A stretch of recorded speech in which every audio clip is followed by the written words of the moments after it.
আসসালামু আলাইকুম। কি অবস্থা সবার, কেমন আছেন? আমি আল্লাহর রহমতে ভালো আছি। তো এই যে প্রতিদিনের মতো চলতেছে গুড় তৈরি কার্যক্রম। গুড়ে আলহামদুলিল্লাহ খুব ভালো সাড়া পাচ্ছি।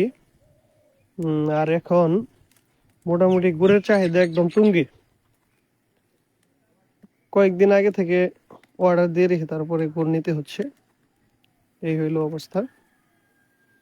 আর এখন গুড়ের কোয়ালিটি, মান ঘ্রাণ আরো ভালো আসতেছে। শীত বেশি পড়ায় রসের কোয়ালিটি ভালো আসতেছে, যার কারণে গুড়ের কোয়ালিটি ভালো আসতেছে।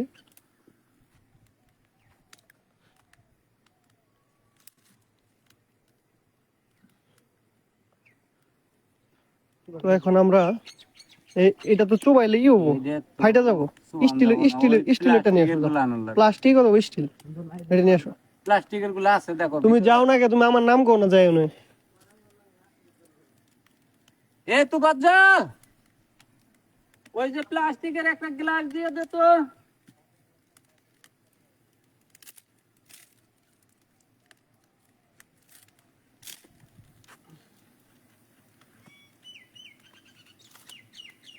মরক্রম হলো বিয়ে।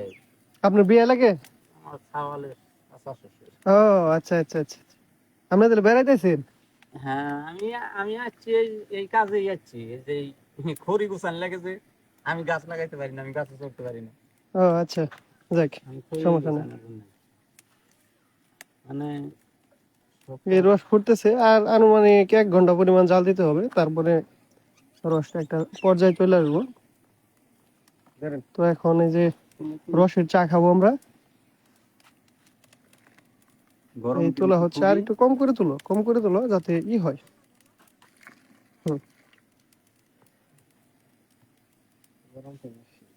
হ্যাঁ গরম, চমৎকার গরম। দাও আমি দেখাই। এই যে এটা এখন চায়ের মতো খাইতে অসাধারণ স্বাদ লাগে। এটা হবে রসের চা। মুড়ি দিলে আর একটু ভালো লাগবে। ভাত দিয়া, মুড়ি দিয়া, সব দিয়ে কিন্তু একটু আগে দেখলাম কি ওই পাশে উপরে থেকে একটা ঠেলা দিল, বুঝছাস, পড়লো, আমার সব একটা জীবাণু মরে গেছে গা। পাখি কিন্তু কাজ করছে।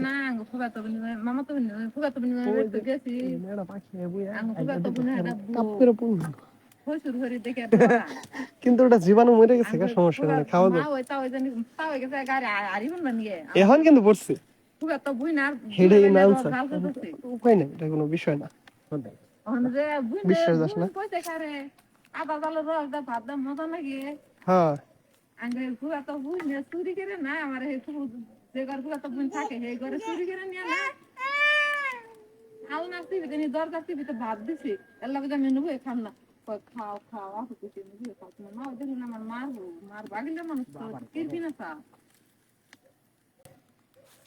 এই যে আমাদের গেস্ট আসছে, উনি চা খাচ্ছে, গুড়ের চা খাচ্ছে। চাটা কেমন লাগছে আঙ্কেল? ও ভাইয়া,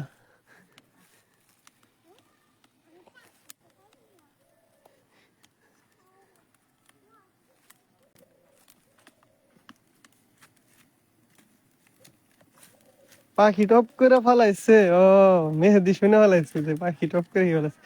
পাখি আসলে একটা গাছের ফল নিয়ে এসে টপ করে এখানে ফালাইছে, বট গাছের গোটা। কি ফালাইছে,